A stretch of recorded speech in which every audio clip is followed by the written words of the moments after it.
Hello, creatives. I'm Joanna Penn from thecreativepenn.com, and I'm here today with Steven Pressfield. Hi, Steve. Hi, Joanna. It's a pleasure to be here with you again. It's great. It is. Thank you so much. Just a little introduction. Steve is the author of novels around the classical wars of ancient Greece and modern warfare like Gates of Fire, non-fiction works including The War of Art and Turning Pro, and screenplays including The Legend of Bagger Vance. His latest book is The Knowledge, which I have here, two close to be true novel. So, Steve, I want to start by asking you, like, you write across so many genres, as we've heard. You have so many ideas. Why the knowledge and why now? That's a great question. But Joanna, I'm a believer, Joanna, as you know, in the muse leading us. I feel it's sort of like a kite surfer, where you're the surfer down on the water, and this kite is pulling you along. So that this idea just sort of came to me, but it is something I've wanted to do for a long time. I mean, it's obviously personal. It's a lot of it's true, Mm. and it's the setting and the events, or at least the interior events of the knowledge, are sort of my quote unquote all is lost moment from back in the 70s in New York when I was driving a taxi cab. And I had always kind of wanted to do this, but I never could find the spin or the twist that would make it work. And I sort of had an idea about 18 months ago that I thought would work, and I tried it, and I think it works. So And it that's does. why. Just sort of, I've been thinking about this for 35 years, and finally just The found a way time to is do right. it. Yeah. Yeah. No, it's really interesting. And I guess because a lot of authors have a lot of ideas, and you obviously do. And I guess just try and put into words, how do you know that that's the thing you should write now? Like you said, you've waited 35 years to write that. How did you actually know it was now, and rather than one of the other many ideas you have in your head? It's funny. I actually don't have that many ideas. When I get one, I cling to it, with both hands. But no, I do find usually that when an idea seizes me, it really seizes me. I really know it's like falling in love with somebody, where you just know that, your next however long of your life is going to be consumed by this romance, whatever it may be. Oh no, And that's by the way, great. just to flash back from that, you're right. I do write in different genres, and I think it's a really big mistake. And any of your creative people that are listening in, it's a lot smarter commercially, I think, to find an identity and stay with it. But I somehow can't. The muse kind of leads me in a lot of different directions, and Mm. although I'm sure there is a common thread, but it's not obvious. It's so interesting you say that, because I was actually going to ask you about personal branding, because most of my audience will know you from The War of Art and Turning Pro, which I quote all the time. I'm always like, go and read Turning Pro. And would you have considered, and maybe earlier, now it's a bit too late now, but using two different names? Like, if people want to write in different genres, do you recommend different brands, different names? That's another great question. I just was thinking about that yesterday because I'm working on another novel now that again is out of my genre. Mm. And I was just thinking that my name will be meaningless as far as selling that book. And I thought to myself, maybe I should just use a pen name and go, you know, make it seem like a debut novel. So I've never done it. I don't know how it works, but I think there might be something to that because if you're known and if you're branded in one certain area, and then you suddenly do something, it's like when Bob Dylan went electric, right? Mm. Everybody practically murdered him for that, because he was, changing their expectations. He was subverting their expectations. People don't like that. They want, it's like, there was Woody Allen always says people are saying to him, "Why don't you go back and do the funny movies that you used to do? We love those funny movies. Why are you doing these depressing movies now?" So there may be something to doing a pen name. Yeah, well, I mean, I'm just thinking forward. I'm really into the AI stuff and machine learning, and Amazon algorithms do a lot with author name. So the brand is not just external, it's kind of in the machines, and they're training around who buys the books. And so I think it's a really good idea from like a technical viewpoint. And a lot of indies now have multiple pen names per subgenre on Amazon. Oh, So really? yeah, Really? yeah, interesting stuff. I didn't know that. Yeah, It makes sense. It makes a lot of sense. Yeah. exactly. So I have a question then. Good. I have a question around. So basically, a lot of authors, when they first start writing, often seem to write fiction based on their own life story. Yes. And there is an inherent problem, which is how do you balance self-indulgent memoir with a story that people actually want to read, like you've done with the knowledge? Because it's kind of half memoir, half fiction, right? So how did you skirt that balance? That's another great question, Joanna. And I can tell you that, like, the first three novels that I wrote that were never published, they were unpublishable and unpublished, were autobiographical. And they fell into that exact category of being too lame and too ordinary and too, they just didn't get over the hump into being something that was fit for human consumption.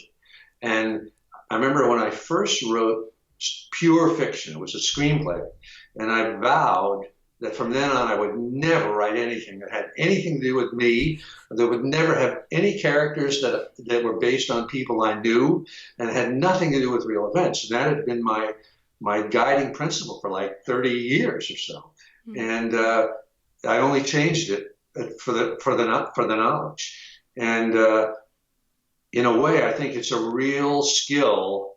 I don't know how anybody does it, write about their own life and make it work, unless they've had a lot of experience and are really a pro writer. Because I think the real skill, I think, is being able to zoom back and see the character that's you in a completely objective way. And that's really hard, because if you're writing about your own life, you're usually writing about certain pain that you went through. You were a drug addict, you're whatever, and it's live stuff to you, really, in your emotion. And as long as that's the case, I don't think it's possible to write about it. Well, I think a lot of times when we read a memoir, and it seems to us, oh my God, it's like human blood is on the page, viscera is there. We have to remember it's a performance. It's like when you see a great torch singer sing some heartbreaking song, and you think, oh man, she's tearing her guts up over this on the stage. But in fact, she sung this song 5,000 times, and it's her skill to act the song and make you believe that.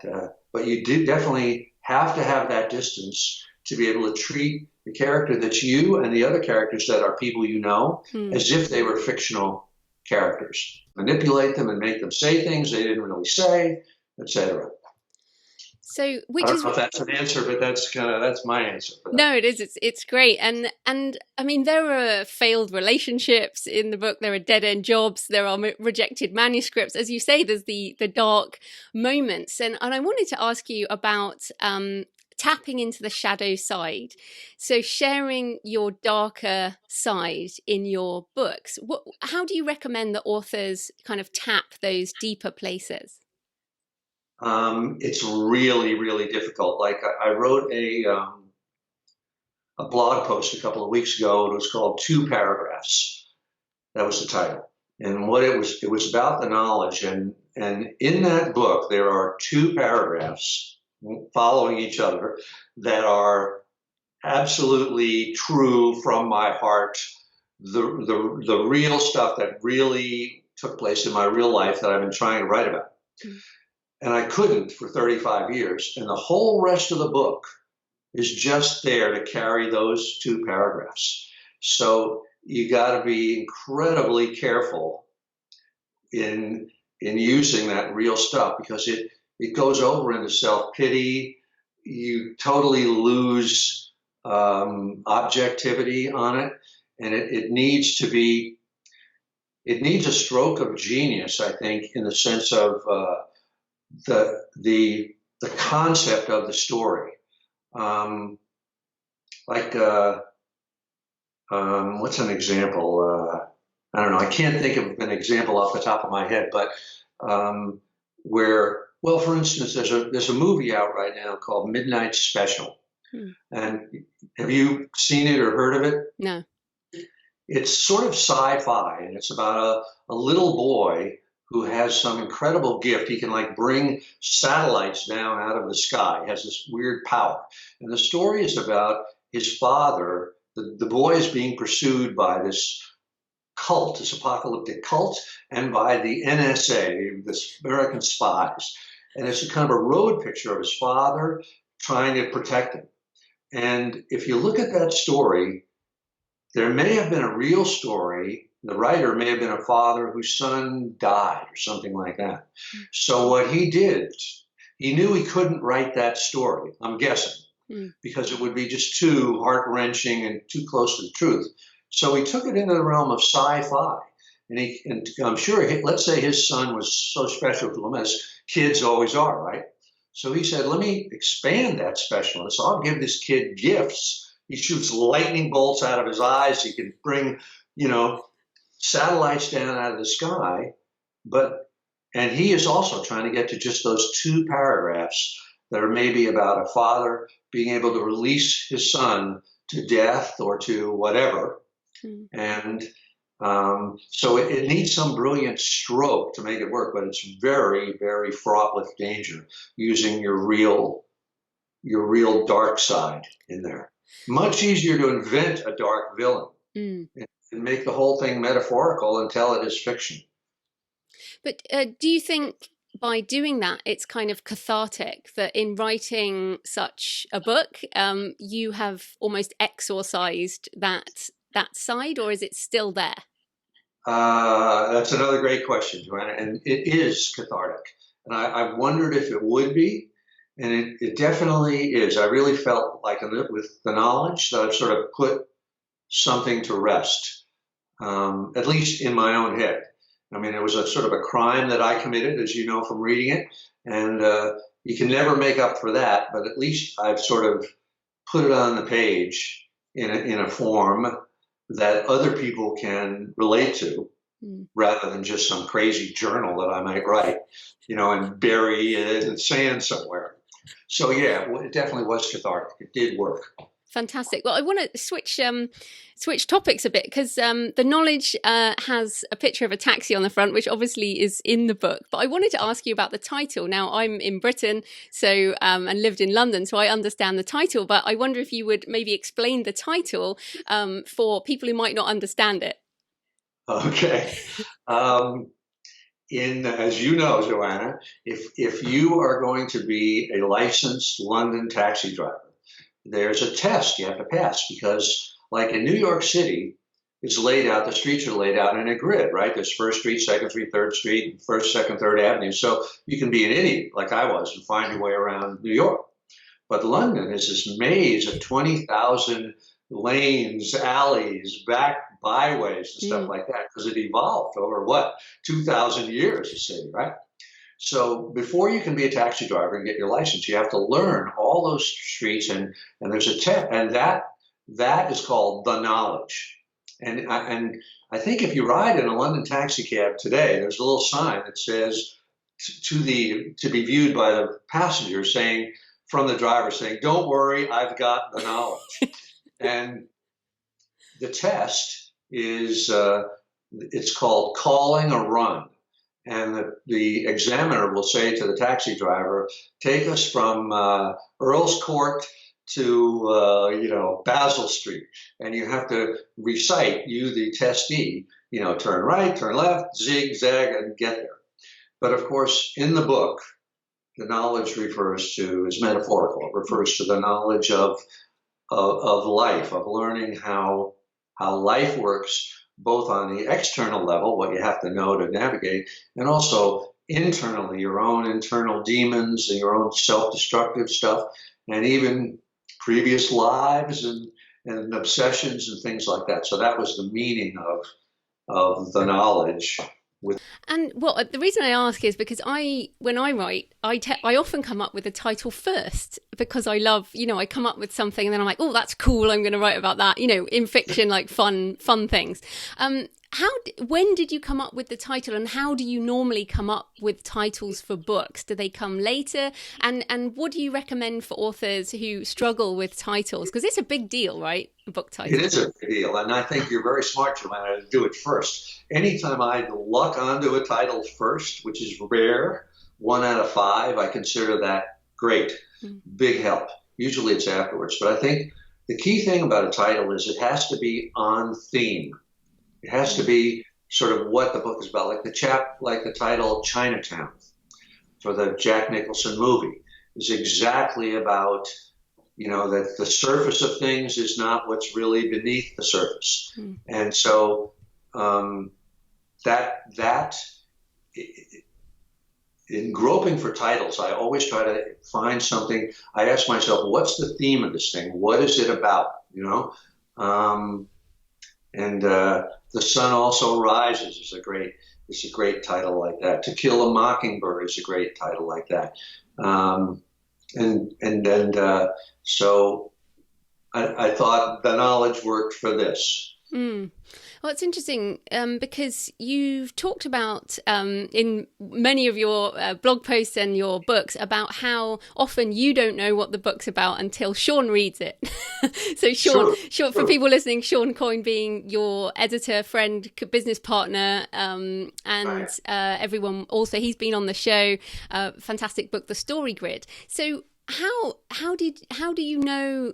Did you know the theme of the knowledge first? Like how did you find out the theme, and how do you in a book? How do we do it? Because we don't have Sean. Well, first of all, I think it's really hard. I don't know why, but the theme wants to hide and keep away from us. And I think as I've gotten, I would say for the first 20, 25 years that I wrote, I didn't even know what a theme was. Didn't even cross my mind. I wrote completely on instinct, and it wasn't maybe 2 or 3 years later somebody would say to me, "Oh, that book is about such and such," and I kind of scratch my head and go, "Oh, yeah, I guess it is." So I think a lot of great books have been written and movies have been made where the writer had no clue what the theme was. But as I get older or more experienced, I try to do that exercise earlier. And to try to find out, and you just have to ask yourself the question kind of over and over, what is this about? Like Casablanca is about, the theme is, it's better to act for the greater good of the community, of the nation, than your own selfish, motives. The theme of the first movie, Rocky, is any bum can be a champ if he's only given the chance, which is a sort of expression of the American dream in a way, and the Australian dream too. But I find that I have a theme when I have a file when I start a book, and it's called theme, and I kind of go back to it again and again, and I'm sort of literally, I go, what is this damn thing about? And I'll sort of write out a few paragraphs, and I'll go back to those paragraphs again, and I'll go, no, that's not it. That's not really, and I'll try again and again and again. And finally, once you know it, like, I know you know this, Joanna, but maybe your viewers haven't heard this. This is a great quote that Robert McKee, the story structure guru, he was interviewing Paddy Chayefsky, the famous 3-time Academy Award-winning screenwriter, and they were talking about theme. And this was back in the days before computers. And Paddy Chayefsky said, as soon as I figure out he was a dramatist more than, he said, as soon as I figure out the theme of my play, I type it out on a single strip of paper, and I scotch tape it to the front of my typewriter. And after that, nothing goes into that play that is not on theme. And that's a real mantra to me. I believe that. But what's interesting about what he said is, as soon as I figure it out, which shows me that he doesn't have it figured out for quite a way. But so that's how important. If you get me started on theme, I'll talk for hours. No, But, that's fantastic. Yeah, that's really great. And then coming back to the book, I wanted to ask you about Teaspoon the cat, because I really enjoyed the book, but I kept coming back to Teaspoon. I love cats. I'm a cat person, and it made me think about, and in fact, I think, the cat became the sympathetic character almost. You care about the cat, and I wondered how you think about pets and emotion. Like, was that something from your real life, or was that an emotional hook into readers, like an extra emotional hook with an animal? that's another great question, Joanna. I'll give you kind of a lengthy answer to it. I did have a real cat, in my real life. During this time, his name was Mo, M-O, which I decided was not a good fictional name. I'd have a better name. And in the book and in real life, he used to curl up next to my typewriter, and the carriage would just shuttle back and forth over his head, and he would just stay there, so I wrote that in the book, in the knowledge, and I was like halfway through, and then this comes back to the theme. One of the principles of storytelling is that every character in the book must represent an aspect of the theme. So at some point I sort of pulled back and I said, well, what is the cat? What does Teaspoon represent? And even though this was real life, so I'm asking in the fictional, and I thought, well, he's right next to the typewriter, and so he represents kind of the character who was me, his muse. Because while he's there by the typewriter, curled up, my character is doing great. And so, as you know, in the book, Teaspoon gets kidnapped. Yeah, that was terrible. So the character that's me goes on this hunt to bring him back. And that's really sort of the metaphor of that, is that the writer, me, has lost his muse, lost his gift, and got to get it back. And so that's sort of a way that real life becomes treated as fiction and enlisted in the cause of fiction. And I would imagine that, say, in The Sun Also Rises, let's say Hemingway, the real Hemingway, had an affair with a real woman that was the equivalent of Lady Brett Ashley. And at some point when he was structuring The Sun Also Rises, I'm sure he asked himself, what does she represent? What does his character, Jake Barnes' love for her mean, et cetera, et cetera? And after that, I'm sure he changed certain events and made them work like fiction works. Wow. And it's so funny you saying that about Teaspoon. And of course, I didn't think that at all. I just thought the cat got kidnapped, but you've added that depth, that layer. And just kind of winding back, back to those days. Let me back up a second, Joanna, so I don't take so much credit here. Let's go back to Sean. When Sean read this book for the first time, in the first pass, Teaspoon did not get kidnapped. Uh-huh. So Sean said to me, you got to have the cat kidnapped, and so I went back, I said, he's right. That really, and what the analogy he used was the movie The Big Lebowski, if you remember that, with Jeff Bridges, where they steal his carpet, and the whole movie he's trying to get his carpet back, and as dumb as that sounds, it works, right? You and the audience are going, is he going to get his carpet? So that was Sean's idea, to have Teaspoon kidnapped, but it worked exactly according to the metaphor I was just talking about. That's fantastic. Yes. And I guess my question is about, how do you learn this stuff over time? Like, you're a very experienced writer. You've been doing this for years. Do you find that you're still learning stuff? And like, what has surprised you, I guess, in the last year that you've gone, I'm going to add that to my repertoire? That's another great question. But I can tell you this, that blogging about this and writing books like The War of Art and Turning Pro and so on, really, they always say you learn when you teach. And it's really true that a lot of ideas that you sort of know passively, if somebody were to ask you, you'd be able to answer. When you teach it, when you write it, you make that active. It's not passive, it's active. Now it's in the front of your brain. And I can't think of I know there has been something, that recently has really kicked in. But I'm blanking on it right now, Joanna. But you're right; it constantly happens, and as a professional, you sort of feel like you're adding it to your repertoire. I'm sure singers do this and actors do this. They learn as they go along. Um, for me, just to digress a little bit, I worked for about 10 years as a screenwriter in Hollywood, as you know. And that was the greatest learning experience.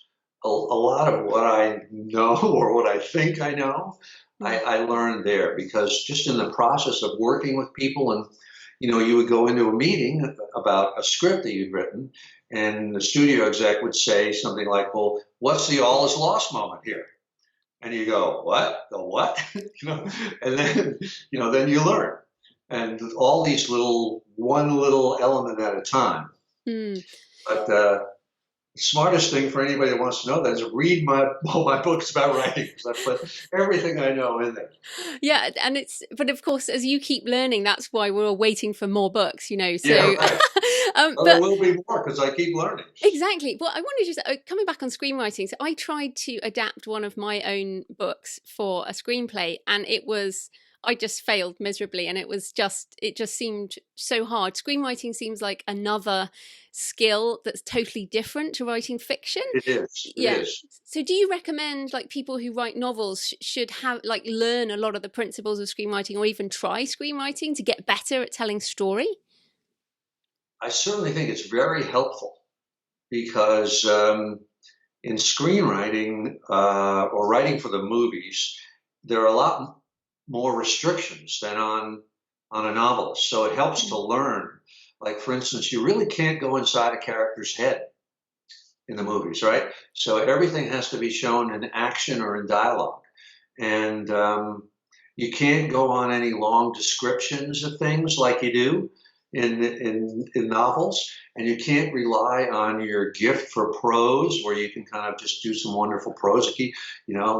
So I don't know how to dabble in screenwriting, but the only way I think is move to LA and go through hell for a few years.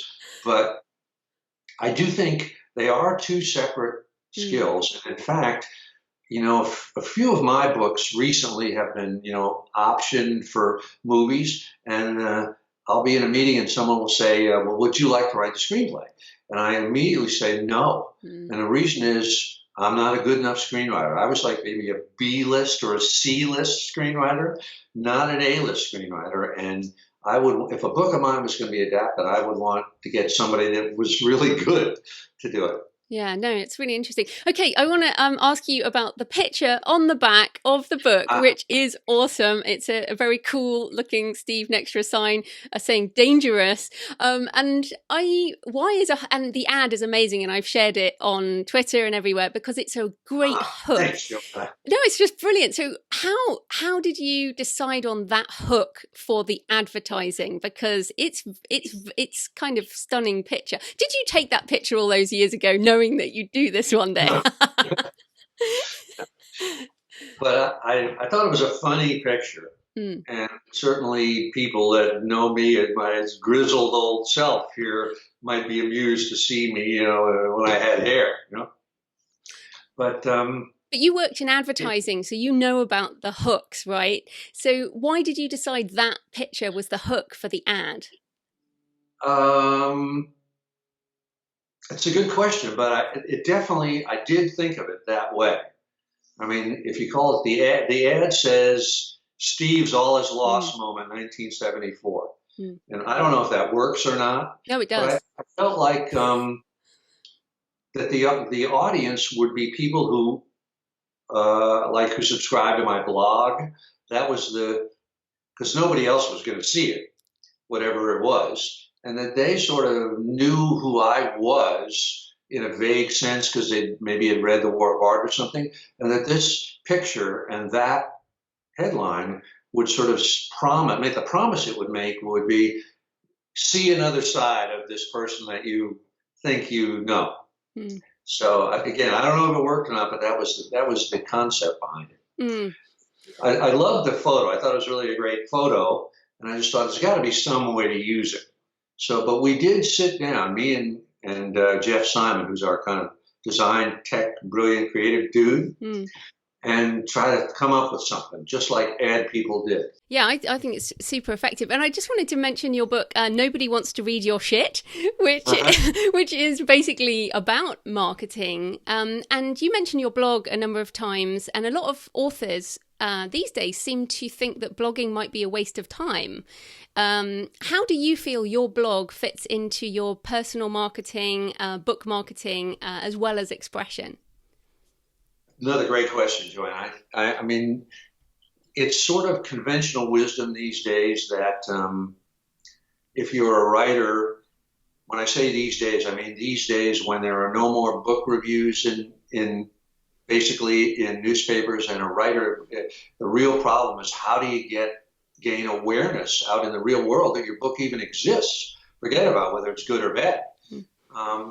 And so the conventional wisdom is you need to sort of have a tribe, have people that are aware of you, and the way to make that happen is to have like a blog or something like that where you're giving, wisdom or information or inside stuff over time, and theoretically you acquire an audience that follows you, and then when a book comes out, at least you can announce it to them, even if nobody else is going to know about it. And it's, I wish it was back to the old days like Hemingway and stuff, where a writer could just be a writer, and could be reclusive like Philip Roth. He would never have a blog or anything like that. He would never stoop so low as to do that.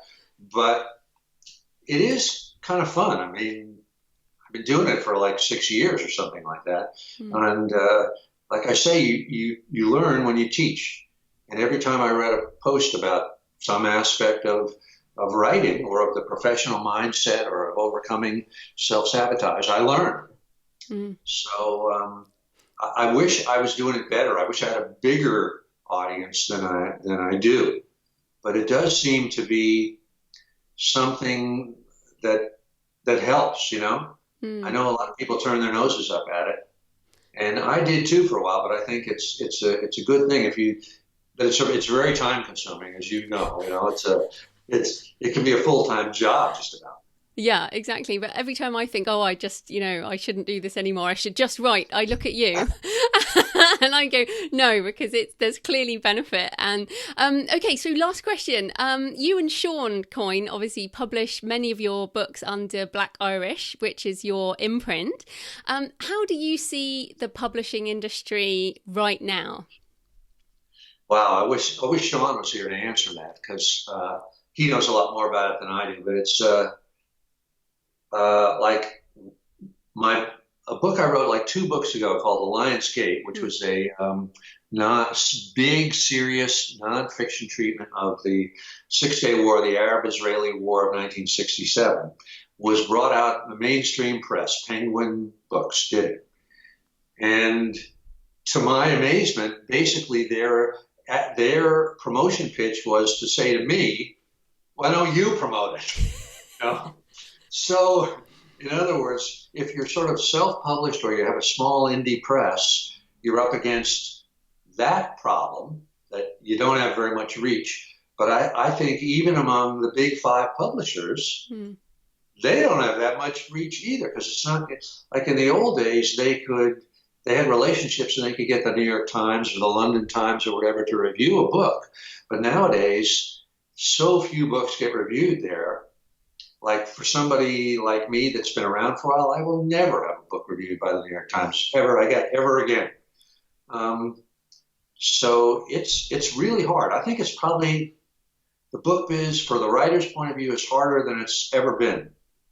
And the ones who seem to succeed, other than the big brand name people that are out there, are people who build a cult or a tribe themselves. And I keep hearing these stories about like these female writers who write this kind of bodice ripping stuff, Romance. And romance, whatever it is. And they write saga after saga, and they've got like hundreds of thousands of followers that scoop these things up right away. So that would be I'd love to read an article about that if someone would research those kind of people. But otherwise, publishing, it's very, very tough these days. Even with a big five mainstream publisher, they have limited clout, even at that level. Mm. Unless you're writing a book about Donald Trump or a cookbook or a book about cats. In that case, all bets are off and it's a bestseller. But if you're trying to write real fiction, it's tough. Mm. No, fantastic. And if you're like me and you switch genres, it's even tougher. Don't switch genres. Well, you have a fan base in my audience who are all writers and all love your book. So whatever you come out with, we'll be there. Thank you, Joanna. Thank you. So tell people I'm a huge fan of you too. Oh, that's lovely. So where can people find you and your books online? My website is just my name, Steven Pressfield. And of course, we have Sean and my little company, Black Irish Books. www.blackirishdbooks, and that's where they're. And of course, they're on Amazon and all of those places. I got to ask you as well. Do you do your own Twitter account at S Pressfield? No. Is that Callie? No. Yeah, Callie does it. I got to learn. I mean, if Donald Trump can do it, I can do it. I got to figure out how to do it. Otherwise, you got to end with the word "sad!" ! Oh well, thanks so much for your time, Steve. That was great. Hey, thank you, Joanna. As always, as you know, I never give interviews except to you and like two other people. So it's so much fun because you're so great at it. So thank you so much.